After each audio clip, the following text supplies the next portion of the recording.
September 8th, 2023, dropped 3 amazing projects, 2 of which I'll get to eventually. Today, I want to talk about Laufey's new project. If you read her name and didn't know she was Icelandic, then you would probably expect it to be Laufey, but Laufey is like a more English way of pronouncing it. I think it's Laufey. That's like the Icelandic pronunciation. I don't know. I'm not Icelandic. I think it's also the name of Loki's mom, like in Norse mythology. Laufey, spelled the same way. Probably the same shit. But she dropped her new album Bewitched, and I mean, not to get into spoilers, a contemporary jazz classic, I will have to say. Bewitched starts with the song Dreamer. It's a tone setter, is the best way to put it. It starts as like a cappella and introduces jazz instrumentation as soon as she introduces this powerful mantra. She's telling the simple message that even though men constantly hurt her, she's not gonna allow them to kill her dream of love and her belief in love. I mean, it's a simple message, but one that needs to get across, especially like if you're in the midst of like a heartbreak. It's so easy to feel like love is like literally not possible. Especially as this album goes on, you can see why her mind in specific would drift that way. So I think starting it with something that's no, like I have a standard for love and I will pursue love, and even if I get hurt, it won't hurt my pursuit of love. She also drops a really well-placed Alice in Wonderland reference. I think she does a couple of those throughout the song, but I like the comparison. Name of the second song on the project is Second Best, appropriately named given its place on the track list, but also because of the actual story she's telling. It's a bit of context to the heartbreak that she's felt, like that she kind of talks about in Dreamer. She finds herself reminiscing on a relationship that ended due to the other person, falling in love with another person. There's certain stints of this song where layers of her voice like stack, and it makes like gorgeous melancholic ballads. It's like done perfectly. I'm gonna be honest, this song like got to me. Like I've had a similar experience, and like that shit hurts, bro. And you feel it like in every word that she's singing. She mentions that she like moved forward and continued pursuing life and love, and even like found other lovers, but never actually moved on from this ex. She says the lines, "You've given me nothing to miss. Honestly, life has been so much better since I spoke to you last. Why am I still wondering if I have a chance or if you'd have me back?" That's like no metaphors, that's just straight up. She doesn't hide much feelings and you feel them. And then we move on to Haunted. There's this strong guitar that just holds this whole song down that's like addicting to follow. The title is referring to like the experience of letting someone basically fool you or use you just for the experience of being with them, even for like a short amount of time. Like the man is like a ghost in like the way he never actually stays and visits at night type of thing, which is like such a visceral feeling to know that this person doesn't love you as much as you feel for them, and like they are only getting one thing out of you and you want them and you allow it to continue simply because you're just like shrouded by the feelings for them.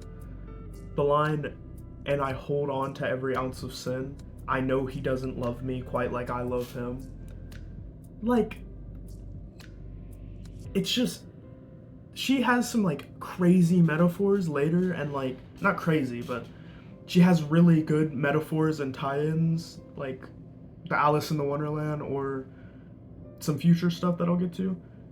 But her lines where she's just saying it is hits. She just hits. Especially with her melancholic delivery and just, I mean, her vocals are just unbelievable throughout the entire project.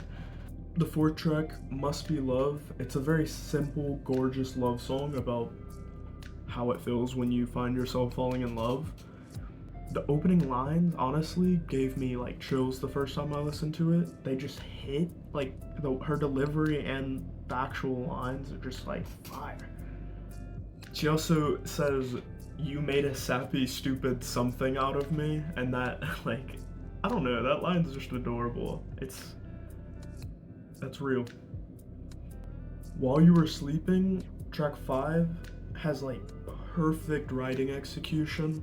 It's just painting the picture of when she fell in love with someone while they were sleeping. Who would have guessed? One of my favorite lines in this, she says, "I can't quite believe you think I'm beautiful. It must be a trick, a tag in your it kind of foolery." Like, bro, tying in like a kid's game with like love emotions, I don't know, something about that is so visceral and like just channels the I don't know. Like, that's such a real feeling, being like, yeah, there's no way you actually think I'm fucking cute. Like, you are trolling. You are playing a game on me. That's real. The song Lovesick is like a perfect follow-up to While You Were Sleeping. It has like bigger moments in it, and it communicates that feeling of being like helplessly and yearningly in love for someone. I feel like the album comes together at track 7, California and Me. In the context of the rest of the project, it will, in and of itself and within the context, it's a gut-wrenching track. It calls back to her experience with Second Best, you know, the dude who left her for another person. It gives the context that that partner left California and Laufey for New York and his old partner. 3 tracks before this one, in Must Be Love, Laufey mentions Sunset Boulevard. You've probably heard of it. It's like a hella busy street in LA. She mentions how it can't bother her in the moment, like, you know, the traffic and the commotion. It just, because of how crazy in love she is, she can't be upset.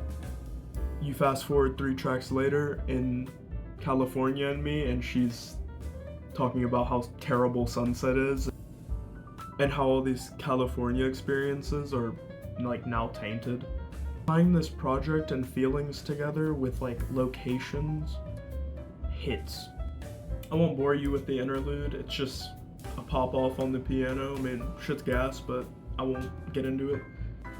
The 9th track, Promise, is a situation I think like so many people have been in.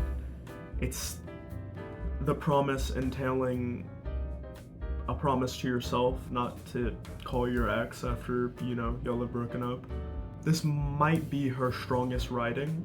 The first and second verse do a contrasting line thing, where in the first she talks about how after the breakup she flies through the aurora skies, you know, back to Iceland where the aurora borealis is, painting this idea of healing and nature and, you know, kind of the good side of a breakup in a way, the rebuilding.